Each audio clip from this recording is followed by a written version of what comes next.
Bible in a year is December the 22nd. Old Testament reading from the English Standard Version is Nahum chapters 1, 2, and 3. And the New Testament reading for today is Revelation chapter 13. Nahum chapter 1, an oracle concerning Nineveh. The book of the vision of Nahum of Elkosh. The Lord is a jealous and avenging God. The Lord is avenging and wrathful. The Lord takes vengeance on his adversaries and keeps wrath for his enemies. The Lord is slow to anger and great in power, and the Lord will by no means clear the guilty. His way is in whirlwind and storm, and the clouds are the dust of his feet. He rebukes the sea and makes it dry. He dries up all the rivers. Bashan and Carmel wither. The bloom of Lebanon withers. The mountains quake before him. The hills melt. The earth heaves before him. The world and all who dwell in it. Who can stand before his indignation? Who can endure the heat of his anger? His wrath is poured out like fire, and the rocks are broken into pieces by him. The Lord is good, a stronghold in the day of trouble. He knows those who take refuge in him. But with an overflowing flood, he will make a complete end of the adversaries and will pursue his enemies into darkness. What do you plot against the Lord? He will make a complete end. Trouble will not rise up a second time. For they are like entangling thorns, like drunkards as they drink. They are consumed to like stubble, fully dried. From you came one who plotted evil against the Lord, a worthless counselor. Thus says the Lord, though they are at full strength and many, they will be cut down and pass away. Though I have afflicted you, I will afflict you no more. And now I will break his yoke from off you, and will burst your bonds apart. The Lord has given commandment about you. No more shall your name be perpetuated. From the house of your gods I will cut off the carved image and the metal image. I will make your grave, for you are vile. Behold, upon the mountains, the feet of him who brings good news, who publishes peace. Keep your feast, O Judah, fulfill your vows, for never again shall the worthless pass through you. He is utterly cut off. Nahum chapter 2. The scatterer has come up against you. Man the ramparts, watch the road, dress for battle. Collect all your strength, for the Lord is restoring the majesty of Jacob, his majesty of Israel. For plunderers have plundered them and ruined their branches.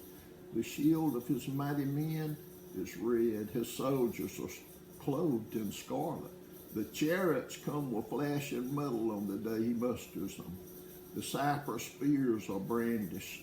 The chariots race madly through the streets. They rush to and fro through the squares. They gleam like torches. They dart like lightning. He remembers his officers. They stumble as they go. They hasten to the wall. The siege tower is set up. The river gates are opened. The palace melts away. Its mistress is stripped. She is carried off. Her slave girls lamenting, moaning like doves and beating their breast. Nineveh is like a pool whose waters run away.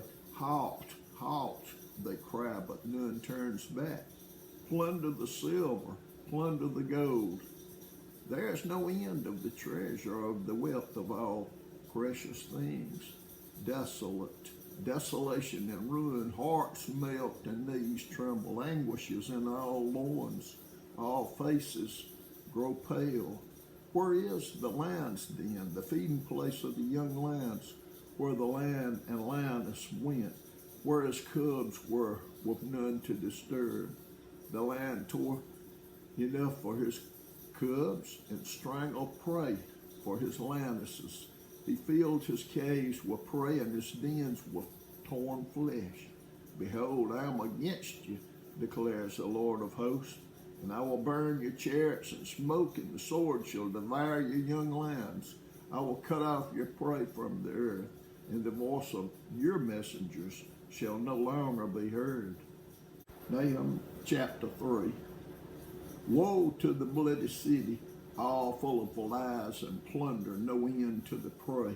The crack of the whip and the rumble of the wheel, galloping horse and bounding chariot, horsemen charging, flashing sword and glittering spear, host of slain, heaps of corpses, dead bodies without end. They stumble over the bodies, and all for the countless horns of the prostitute, graceful and of deadly charms, who betrays nations with her horns and peoples with her charms.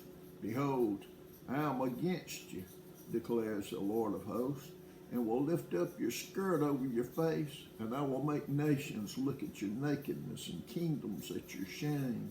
I will throw filth at you and treat you with contempt to make you a spectacle. And all who look at you will shrink from you and say, wasted is Nineveh. Who will grieve for her? Where shall I seek comforters for you? Are you better than thieves that sit by the Nile, with water around her rampart a sea, and water her wall? Cush was her strength, Egypt too, and that without limit.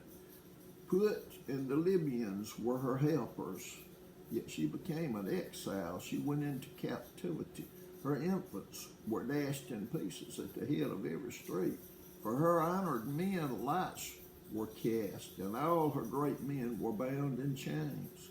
You also will be drunken. You will go into hiding. You will seek a refuge from the enemy. All your fortresses are like fig trees with first ripe figs. If shaken, they fall into the mouth of the eater. Behold, your troops are women in your midst. The gates of your land are wide open to your enemies. Fire has devoured your bars. Draw water for the siege, strengthen your forts. Go into the clay, tread the mortar, take hold of the brick mold. There will the fire devour you. The sword will cut you off. It will devour you like the locust. Multiply yourselves like the locust. Multiply like the grasshopper. You increased your merchants more than the stars of the heavens. The locust spread its wings and flies away. Your princes are like grasshoppers, your scribes like clouds of locusts, settling on the fences in a day of cold. When the sun rises, they fly away. No one knows where they are. Your shepherds are asleep, O king of Assyria. Your nobles slumber. Your people are scattered on the mountains with none to gather them. There's no ease in your hurt. The wound is grievous. All who hear the news about you clap their hands over you. For upon whom has not come your unceasing evil? Revelation chapter 13.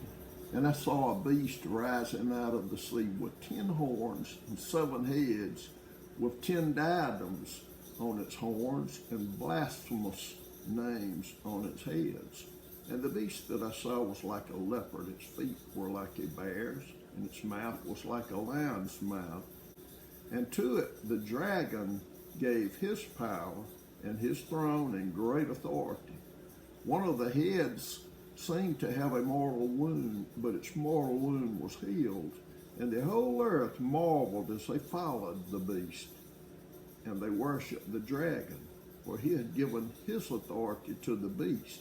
And they worshiped the beast, saying, Who is like the beast, and who can fight against it? And the beast was given a mouth uttering haughty and blasphemous words, and it was allowed to exercise authority for 42 months. It opened its mouth to utter blasphemies against God, blaspheming his name and his dwelling, that is, those who dwell in heaven. Also, it was allowed to make war on the saints and to conquer them. And authority was given it over every tribe and people and language and nation. And all who dwell on earth will worship it, everyone whose name has not been written before the foundation of the world in the book of life of the Lamb who was slain. If anyone has an ear, let him hear. If anyone is to be taken captive, to captivity he goes. if anyone is to be slain with the sword must he be slain. Here is a call for the endurance and faith of the saints. Then I saw another beast rising out of the earth. It had two horns like a lamb, and it spoke like a dragon. It exercises all the authority of the first beast in its presence, and makes the earth and its inhabitants worship the first beast, whose mortal wound has healed. It performs great signs, even making fire come down from heaven to earth in front of people. And by the signs that it is allowed to work in the presence of the beast, it deceives those who dwell on earth, telling them to make an image for the beast that was wounded by the sword and yet lived. And it was allowed to give breath to the image of the beast, so that the image of the beast might even speak and might cause those who would not worship the image of the beast to be slain. Also it causes all, both small and great, both rich and poor, both free and slave, to be marked on the right hand or the forehead, so that no one can buy or sell unless he has the mark, that is, the name of the beast or the number of its name. This calls for wisdom. Let the one who has understanding calculate the number of the beast, for it is the number of a man, and his number is 666.